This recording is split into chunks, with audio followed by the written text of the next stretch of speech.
The wind in Willow Creek blew dry that evening, an old kind of wind, seasoned with the smell of horses, dust, and frying grease. The sun had already dipped low behind the far-off ridges, casting a long golden shadow over the town's single street. The general store had closed its shutters, and the sheriff was settling into his porch chair with a pipe.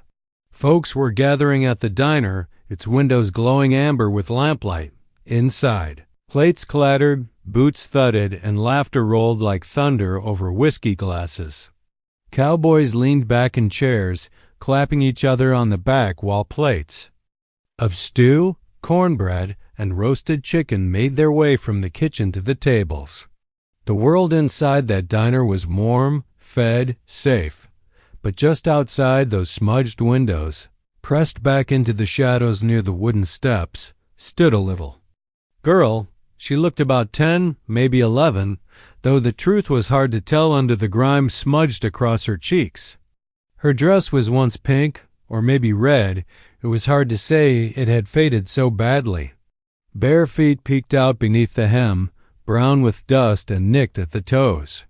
Her hair was tangled, like wind-blown straw, but her eyes were the kind of green you didn't expect in a world like this.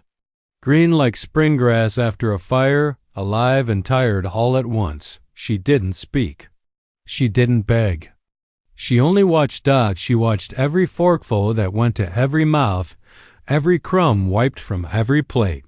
She stood motionless while the saloon girls laughed and the drunk men howled at nothing in particular.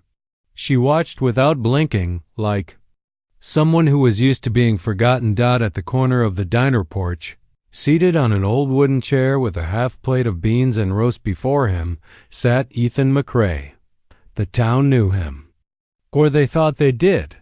He had once been a respected rancher, back when his wife was alive and his son rode ponies with dust on his cheeks. Then came the fever.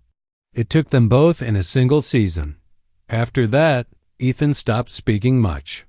Stopped riding to town except when supplies forced him. Some said he went mad for a while. Others said he just broke. But he still came to the diner on Thursdays, sat in the same spot, ate alone. That night, as he chewed slowly, lost in memory, he saw her. The little girl hadn't moved. She was staring at his plate. Her eyes, tired but burning with something wordless, met his. Dot, and that's when she stepped forward. Quiet as a whisper, soft as wind through dry grass, she approached the porch. "May I have your leftovers, sir?" She asked. The words hung in the air. They weren't desperate. They weren't rehearsed. They were hollow and honest at once, the kind of words spoken by someone who no longer expected kindness, but still knew how to ask for it. Ethan didn't speak for a long moment.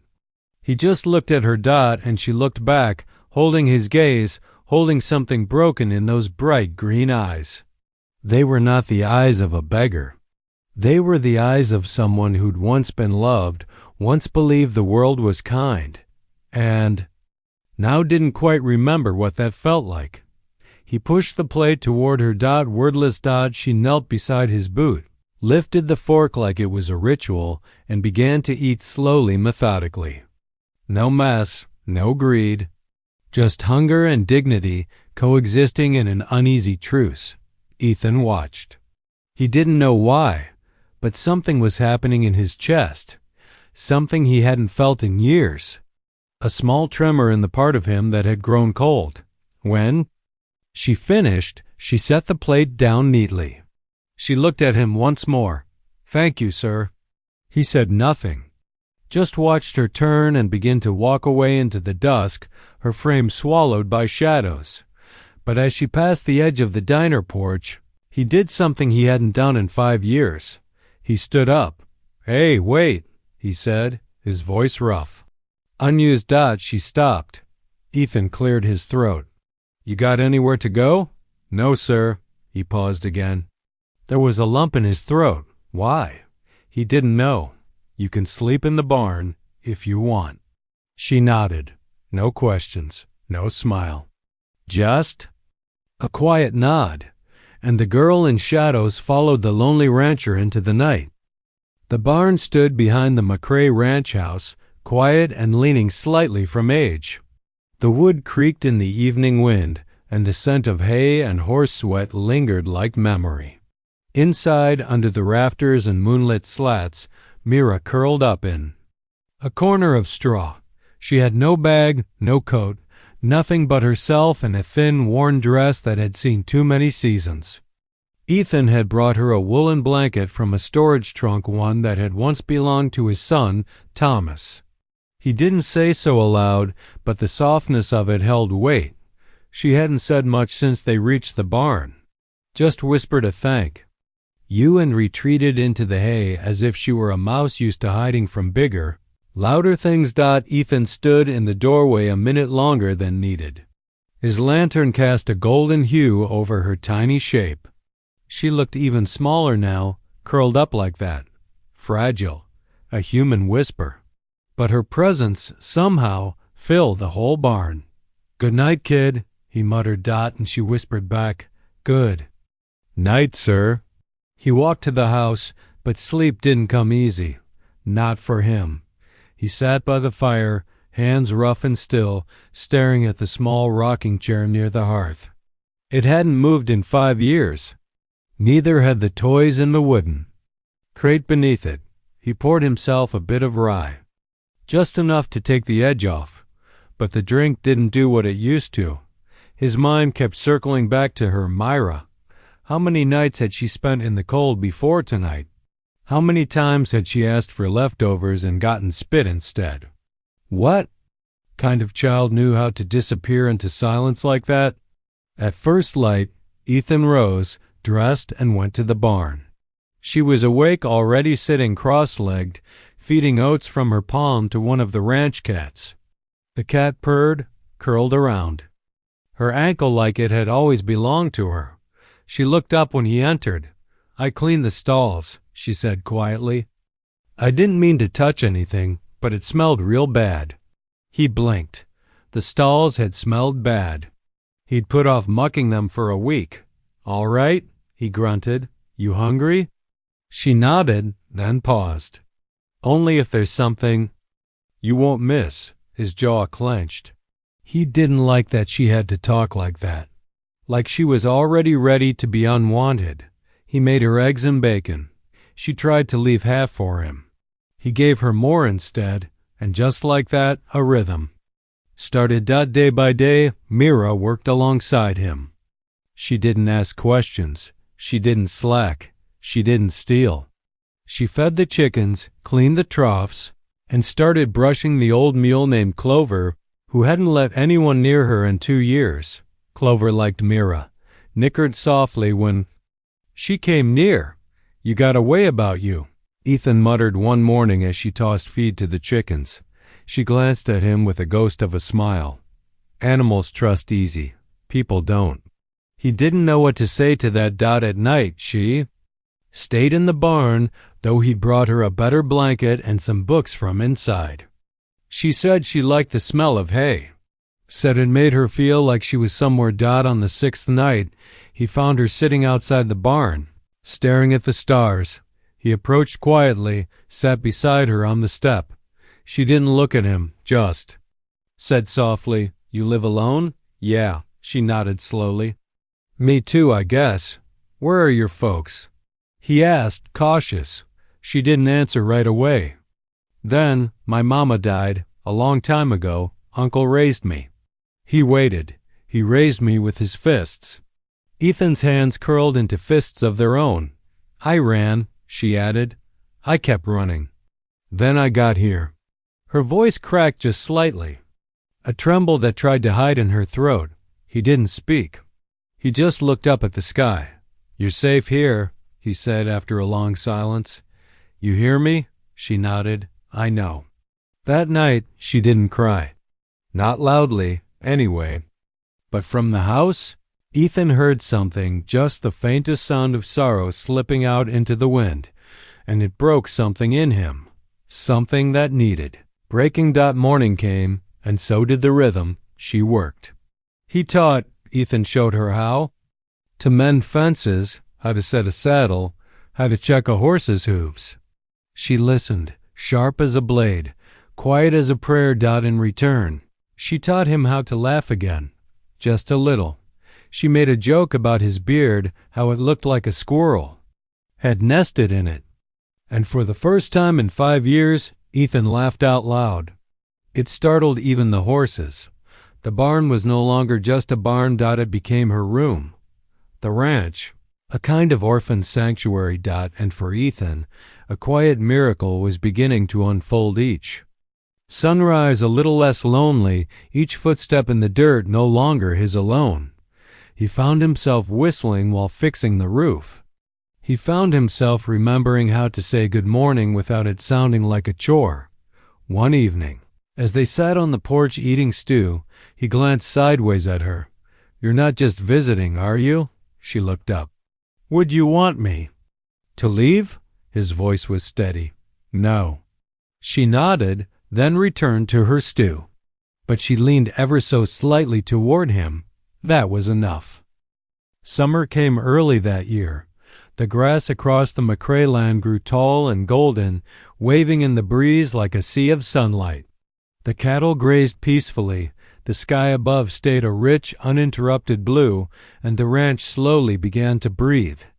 Again, so did Ethan, and so did Mira, but they didn't talk much about the past. Not because it didn't matter, but because the silence between them held more than words ever could. Each morning began the same. Mira would rise before the rooster, even thought to crow. She'd slip on a pair of worn boots Ethan found tucked away in the cellar, too small for his wife, too big for his son, but just right for her once he stuffed them with newspaper. She'd brush the horses before breakfast, her hands steady, her voice soft when she whispered to them. She never called them by the names Ethan gave. She made up her own. Said the horses told her what they wanted to be called. Ethan didn't argue. He just watched. He'd catch himself staring at her sometimes, not out of confusion, but out of something he couldn't quite name. She had a kind of quiet resilience, like someone carved from something ancient. Her wounds weren't loud. They were the kind that sat in the eyes, deep and constant. One morning, as she loaded hay into the back of the wagon, he saw a bruise peeking from the collar of her shirt, old faded purple. It hadn't been there the first week. He didn't ask but that night he brought out a tin of salve, put it on the barn shelf without saying a word. The next morning it was gone. Days rolled into each other. Together they mended the broken back fence. Together they dug a new well after the old pump gave out. Mira even helped calm down a wild steer that had gotten loose.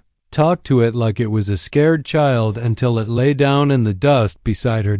Ethan stood 10 feet away, dumbfounded. "You some kind of whisperer?"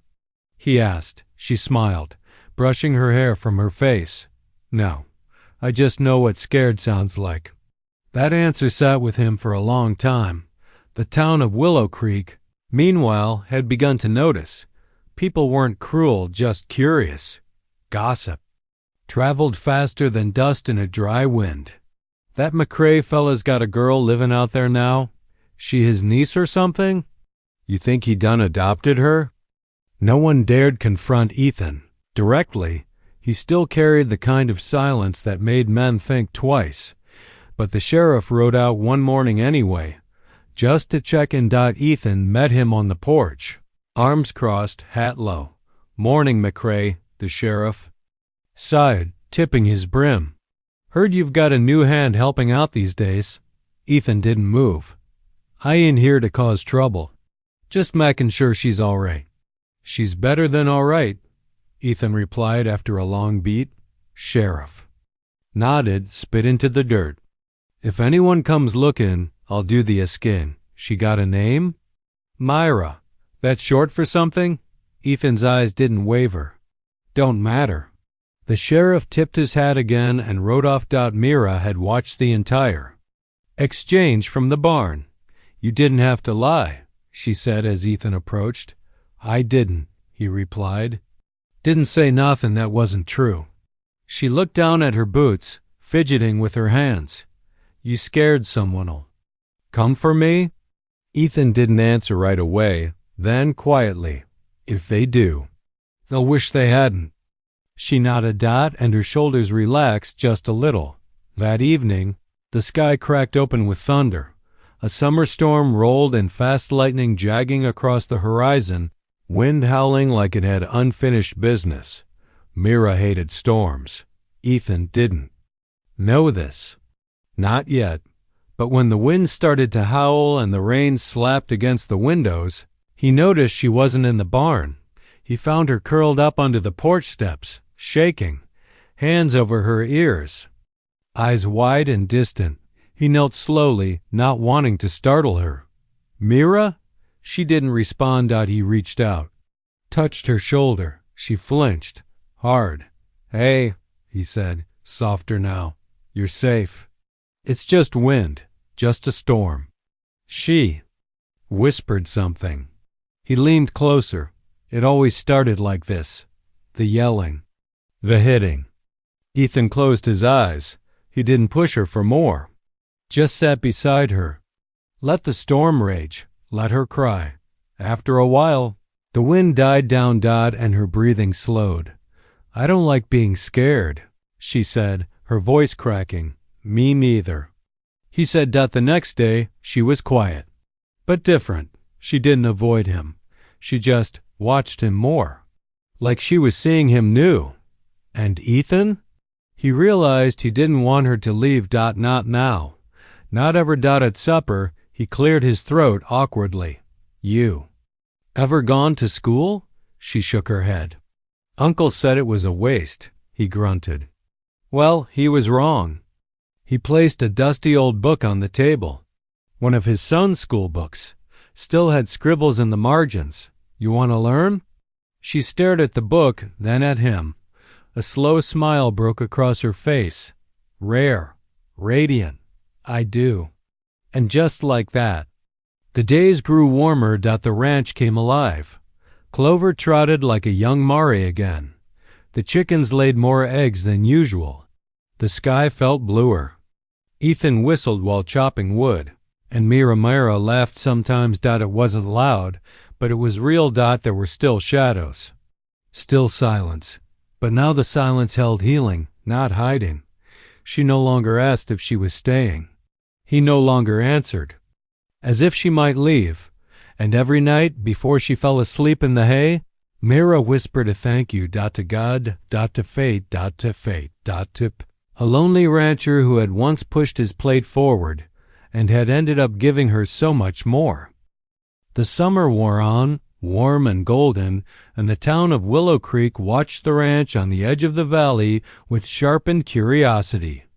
Ethan McCree, once a ghost in boots, a man who hadn't spoken a dozen words in years, was now seen in the general store twice a week, sometimes even smiling, and never alone anymore. She rode beside him in the wagon now, the girl, thin but no longer frail, her skin sun-kissed and cheeks rounder, her hair pulled back with a ribbon Miss Agnes from the bakery had handed her with a wink. She said her name was Mira.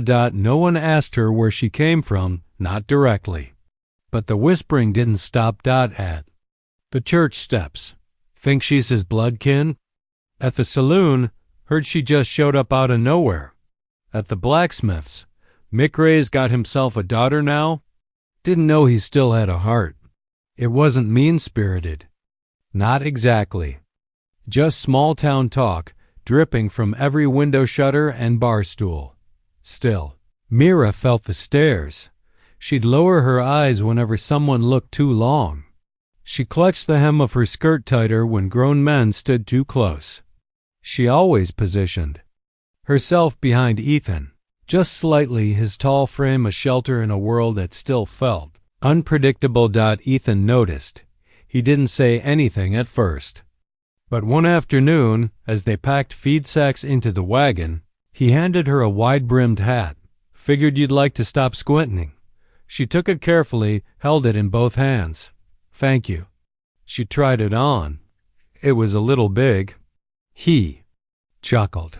Looks better on you than it ever did on me. For the first time that day, she smiled. That same week, Mira asked if she could try reading out loud. Ethan pulled a chair to the porch, brought out an old Mark Twain book, and listened. As she stumbled over the words but refused to quit.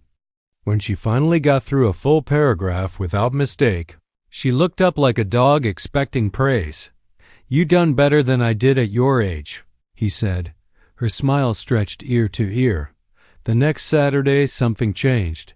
They came into town for supplies as usual. Mira helped load flour, sugar, oats.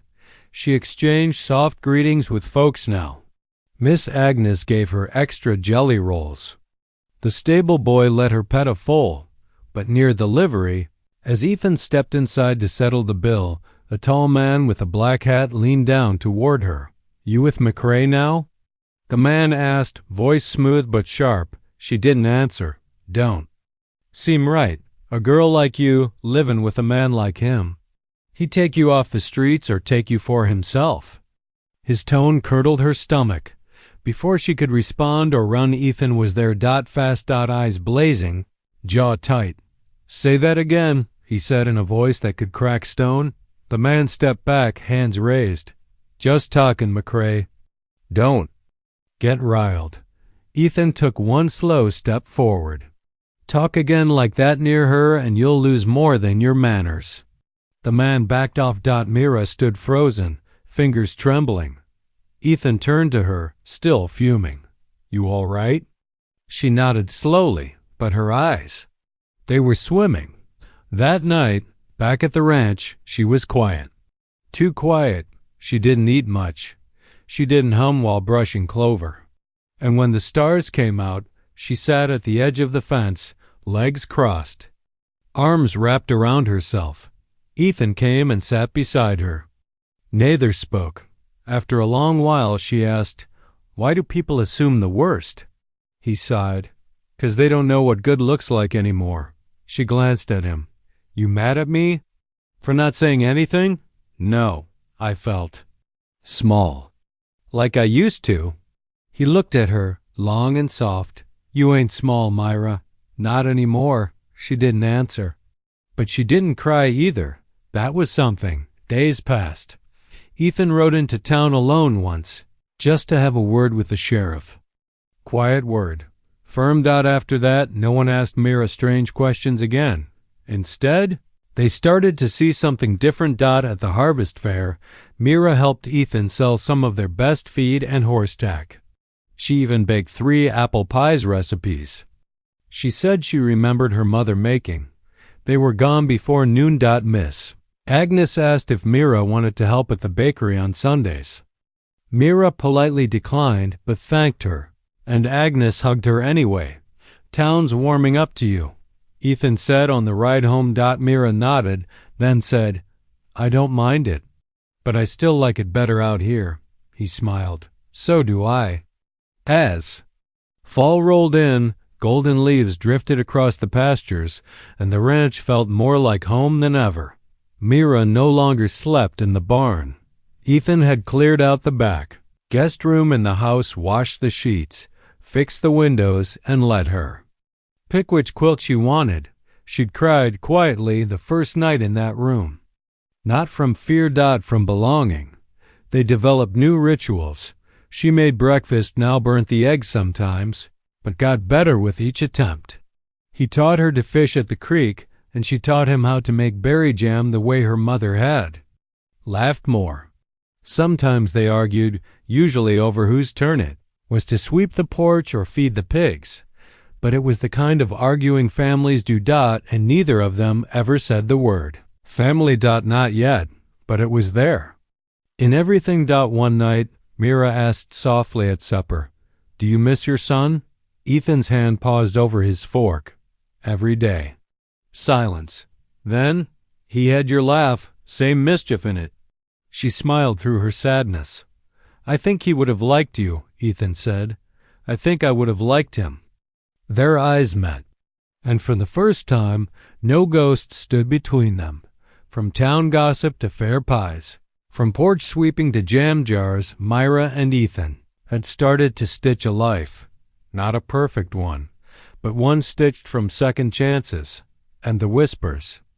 In town began to change. She's different, that girl. McCrae seems happier. Maybe she saved him. What no one guessed was this: he had saved her too. The frost came late that year. October air was crisp, but the earth hadn't hardened yet. The mornings at McCrae Ranch began with soft fog hanging low over the pasture and ended with skies streaked in fire-orange dusk. The ranch was thriving. The barn was stacked with fresh hay. The new chicken coop had been finished with Myra's careful painting red walls, white trim, tiny handprints at the corners from where she'd leaned into her work. Ethan swore those prints made the whole place warmer, but the real pride of the ranch that season was Sugarbelle, Ethan's prized mare, snow white with a streak of caramel down her back, born to a long line of strong mustangs. She was nearing her foaling time. Her belly had grown round as a barrel, and Ethan watched her like a nervous parent. First one in 6 years, he'd say, "Gotta be careful." Myra visited Sugarbelle each morning, resting her forehead gently against the mares. The horse seemed calmer when she was near. "She trusts you more than she trusts me," Ethan muttered once. Myra grinned. "She probably thinks I'm her foal's aunt or something." One morning, just after sunrise, Ethan was out repairing a gate on the far side of the pasture. Myra had taken Clover down to the stream. The ranch was quiet, peaceful. Then the sound came. A scream, no a cry. Shattered, desperate. Ethan dropped the gatepost and ran. He reached the barn in seconds. Sugarbelle was down. On her side, thrashing. Foam at her lips. Her hooves kicked wild against the stall wall. Myra stood outside the gate, pale, frozen. "She's early," she whispered, "and something's wrong." Ethan looked, heart pounding. The foal was stuck. The angle wrong. The mare was in distress. He opened the stall gate, rushed to Sugarbelle's side. Tried to reposition her, tried to reach in the way the vet had shown him years ago. But his hands shook. His breath caught in his throat. "Come on, girl," he murmured. "Come on, Behind him, Myra took a slow, steady step forward. "Let me try," she said softly. He turned. "No, she's heavy. She could kick you." "She won't," Myra whispered. "She won't. I know how. My mama used to raise goats. I helped her birth 10. I know what to feel for. Please." Ethan hesitated, then stepped back. Myra slipped in beside the trembling mare, knelt on the blood-slicked straw. "Hey there, Sugar," she murmured, pressing her palm to the horse's flank. "It's all right. You're safe. I'm here." She moved carefully, gently reaching in with slow fingers, adjusting the foal's angle, whispering the whole time. Ethan watched as the girl he'd found begging for scraps brought new life into the world. After 10 breathless minutes, there was a slippery thump. Then silence. Then a nicker. The foal, wobbly, damp, tiny, blinked at the world and tried to rise. Sugarbelle lifted her head and nuzzled it, and Ethan sank to his knees, overwhelmed. Outside the barn, the sun had risen fully now. Warm gold spilled through the open doors, catching the flakes of hay in the air like fireflies. Myra wiped her brow and stood slowly, her boots sticky with birth straw. "She's okay," she whispered. Ethan couldn't speak, just nodded, just stared. "You all right?" she asked him gently. His voice finally returned, hoarse. "I watched my wife die in that barn. I watched my son die in that house. I didn't think I'd ever see life born again." Myra stepped toward him. He reached out, rested a rough, calloused hand on her shoulder. "You didn't just save a horse," he said. "You saved me." The foal was named Miracle.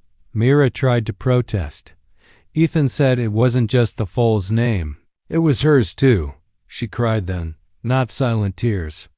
Not hidden. Big, broken sobs that left her trembling. And Ethan pulled her into his arms and held her tight, like a father, like she was his, because she was. From that day on, things changed. He stopped calling her kid, stopped calling her helper. He started calling her my Mira, not in a possessive way, but in the way a man might say my home, or my reason. She changed too. She stood taller in town, helped Ethan bargain prices at the mill, shared her jam recipe with the sheriff's wife, even offered to tutor the livery boy who couldn't read. She still slept with a knife under her pillow, but she smiled in her sleep now. Ethan noticed, one evening, he brought down a box from the attic, covered in dust. Wrapped in linen. Mira watched as he opened it. Inside, a worn leather journal, a wooden toy horse, and a photograph. His son, Thomas, smiling in suspenders. Hair wild, a dimple just like Myra's. He would have been 17 now, Ethan said. Myra traced a finger along the edge of the photo. Do you miss him every day? Ethan nodded. But it don't hurt like it used to. She looked at him then. I'm not him, I know. I'm not replacing him. I know. He paused. But you're the reason I can remember him without breaking. She pressed the photo to her chest. I'm glad. That night, he set the journal on her bed. Said nothing. She found a pencil the next day, started writing, one page at a time. A new life was taking root. In between barn chores and jam jars, Mira wrote about hope. About pain, about found family, about horses and scars and silence and love. She didn't write about the leftovers. Not anymore, because she wasn't a girl begging to be fed. She was the one doing the feeding now. The first snow came early. A quiet blanket of white covered the hills, turning the McCrae Ranch into something out of a painting. White-capped fences, frosted trees, puffs of breath in the cold morning air. It was the kind of stillness that felt earned, like a sigh after a long storm. Mira stood on the porch in her wool coat, the one Ethan had bought 2 towns over and pretended was just lying around. Her hands cradled a tin cup of warm milk and cinnamon. She watched Miracle, now 3 months old, kick up snow with her little hooves in the paddock. Clover stood protectively nearby.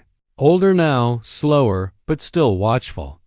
Ethan stepped out, a wool blanket draped over one shoulder. He didn't say anything, just stood beside her, the two of them gazing out at the land they had built back to life. Later that day, they decorated the house for Christmas. It had been years since Ethan had hung a wreath, let alone put up a tree. But Mira insisted, said life needed little celebrations, said they could start small. So they did. A pine tree chopped from the backwoods. Simple handmade ornaments. Strings of dried oranges, popcorn, and ribbon. Mira carved little horses from spare wood pieces. Ethan lit candles and laughed. When one nearly set his coat sleeve on fire. It was a good laugh. A full one. The kind Mira had never heard from him before. Christmas morning, there were 3 presents under the tree. One from Mira to Ethan, a scarf she had knitted with crook stitches but warm colors. One from Ethan to Mira, a pair of leather gloves with her initials, MXCRA. And one unmarked box. Mira opened it last. Inside was a folded piece of paper.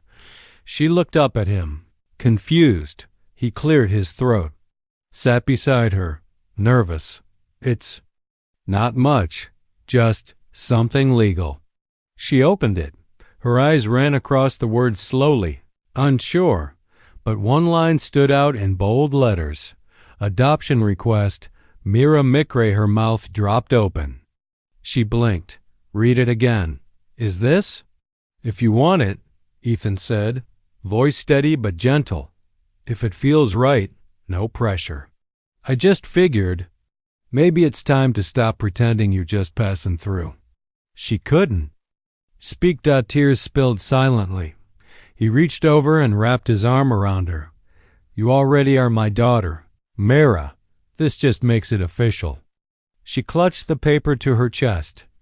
I don't want to be anybody else's anything, she whispered. You won't be. I want to be yours. You already are. The papers were signed by New Year's. The town gathered at the church. One cold January morning, not for a wedding, not for a funeral, but for something new. A celebration of belonging. Sheriff Gray read the documents aloud. Mira stood tall, gloved hands trembling only slightly. Ethan stood beside her, hand resting firmly on her shoulder. No one asked where she came from anymore.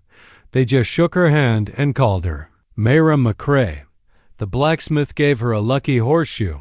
Miss Agnes baked 3 pies.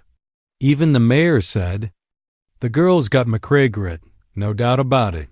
That spring, the ranch grew, not just in crops or livestock, but in heart. Word spread quietly at first that McCrae Ranch was taking in strays, a one-eyed dog, an orphan colt, a boy from the mining camps whose mother had died and whose father had disappeared. Ethan and Mira took them in, one by one. They never asked for papers, never asked for money. Only one thing, honesty. And when the boy sat quiet at the table his first night, picking at stew, Mira reached over, handed him a roll, and said gently, don't worry. We all started with leftovers. By summer, the house was louder. Children's laughter, barking dogs, hooves pounding the dirt, a chicken that kept sneaking into the kitchen. Ethan built a new wing to the barn. Mira taught the kids how to ride. They printed McCrae Ranch on a new wooden sign and hung it by the front gate. Underneath it, carved in softer letters, where the lost become found, Mira kept the old Mark Twain book. She had read it cover to cover by now. Twice. Inside its front cover, Ethan had written asterisk to my miracle. You taught me how to live again. Dad. Asterisk one quiet night in July. Mira sat by the fire, older now, steadier. She picked up her journal and wrote, once I asked for someone's leftovers. I was hungry, cold, and invisible. Now I feed others. Now I have a name. Now I have a home. He gave me food. But I gave him back his soul. I thought I was saving myself. But we saved each other. Outside. Miracle trotted under the moonlight. And in the quiet hush of the prairie, Ethan McCrae stood on the porch, arms crossed, eyes misty, watching the home he never thought he'd have again, because once, long ago, a girl in rags had asked for scraps, and what he found when he looked into her eyes was more than a child. It was redemption. It was family. It was love. It was a miracle. The end.